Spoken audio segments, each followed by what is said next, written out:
Al-Quran adalah pedoman hidup umat Islam yang terjaga keutuhan isi kandungannya selama berabad-abad. Mampu membaca, memahami, dan mengamalkan isi kandungan kitab suci Al-Quran merupakan suatu kewajiban bagi umat muslim, tak terkecuali mereka yang terlahir tunanetra. Adalah Raudatul Makfufin, sebuah pesantren yang juga dikenal sebagai Taman Tunanetra di Kelurahan Buaran, Kecamatan Serpong, Kota Tangerang Selatan. Di tempat ini, pesantren Raudatul Makfufin menjadi wadah bagi tunanetra muslim yang ingin menimba ilmu agama. Penggagas pesantren yang berdiri sejak tahun 1983 ini adalah almarhum Raden Halim Soleh yang juga dikenal sebagai guru para tunanetra. Yayasan ini bernama Yayasan Raudatul Makfufin. Dalam bahasa Indonesia artinya Taman Tunanetra. Jadi yayasan ini berdiri di tanggal 26 November 1983. Waktu itu menurut cerita para senior dan para pendiri, di tahun itu Jabodetabek ini di Jakarta khususnya masih sangat sulit teman-teman tunanetra untuk bisa membaca Al-Quran Braille. Bahkan memilikinya pun juga sulit. Nah, jadi ada salah satu pendiri kami, almarhum Bapak Raden Halim Soleh. Beliau belajar Al-Quran Braille di Yogyakarta, dan setelah beliau selesai sekolah di sana, beliau membuat pengajian majelis taklim untuk teman-teman tunanetra belajar Quran Braille di Jakarta gitu. Dan di tahun-tahun itu pengajiannya dari rumah ke rumah, dan almarhum Pak Soleh yang mengajarkan ke semua teman-teman tunanetra yang hadir. Dari situlah teman-teman merasa perlu ada lembaga yang khusus menaungi teman-teman, yang khusus menaungi pergerakan teman-teman, kegiatan teman-teman agar bisa lebih terarah lagi dan lebih masif pastinya. Sehingga tercetuslah untuk membentuk Yayasan Raudatul Makfufin Taman Tunanetra sebagai lembaga yang memberikan pelayanan pendidikan Islam untuk teman-teman tunanetra muslim, seperti itu.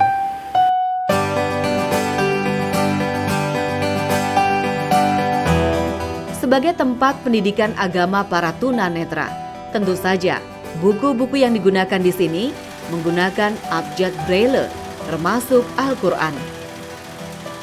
Tapi tak hanya mempelajari Al-Quran Braille, pesantren ini juga memproduksi Al-Quran Braille yang dikirim ke banyak daerah di Indonesia. Awal mulanya kita memang memproduksi Quran Braille dan buku-buku Braille Islami itu untuk teman-teman tunanetra yang memang menjadi penerima layanan kami gitu ya, klien di tempat kami. Tapi semakin berkembangnya informasi, ternyata banyak sekali teman-teman tunanetra yang belum memiliki Quran Braille di Indonesia khususnya, sehingga kami pun membantu teman-teman tunanetra di Indonesia untuk bisa mendapatkan Quran Braille dari kami, sehingga kami mencetakkan Quran Braille untuk mereka, tapi kami mencari donatur yang bersedia membiayai produksinya, sehingga Quran Braille yang kami cetakkan sampai ke teman-teman tunanetra dimanapun mereka berada itu secara gratis. Iya, harus secara gratis karena sebagian besar tunanetra memang dari keluarga menengah ke bawah ekonominya. Dengan memiliki software penulisan Al-Quran Braille, proses pembuatan ayat, terjemahan, editing, hingga koreksi Al-Quran Braille pun menjadi lebih mudah. Sejak tahun 1990-an, Al-Quran Braille dan terjemahannya, terbitan pesantren Raudatul Makfufin telah mendapat tanda tashih dari Lajnah Pentashihan Mushaf Al-Quran Kementerian Agama Republik Indonesia.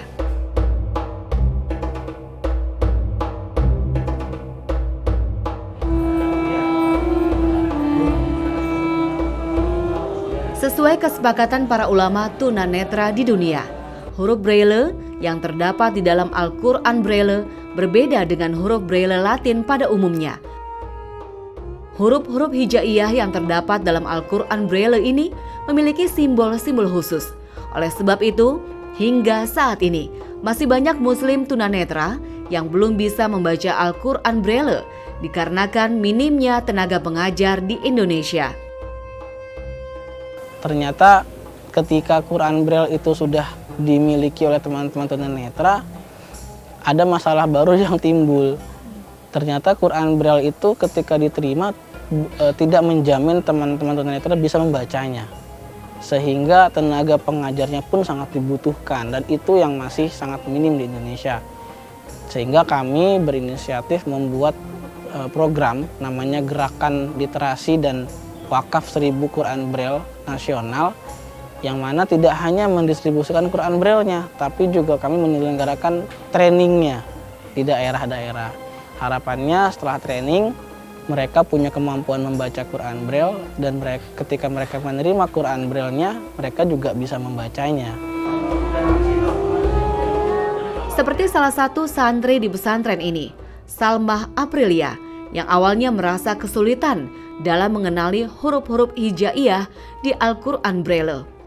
Namun berkat semangat dan kemauannya yang kuat untuk dapat membaca Al-Quran Braille, kini gadis belia berumur 15 tahun ini pun sudah lancar melafalkan Al-Quran Braille. Karena Salma belum pernah kenal Braille, jadi baca Quran Braille itu ya ada kesulitannya, bukan kesulitan sih sebenarnya, kayak kadang masih suka ngeja-ngeja hurufnya, makanya kadang suka diem bentar kan, suka ngeja-ngeja hurufnya gitu. Jadi dibilang susah sih, nggak ada yang susah selama kita mau belajar, Kak. Hingga saat ini, Al-Quran Braille produksi Taman Tunanetra telah beredar sampai ke luar negeri, antara lain ke Singapura dan Afrika Selatan.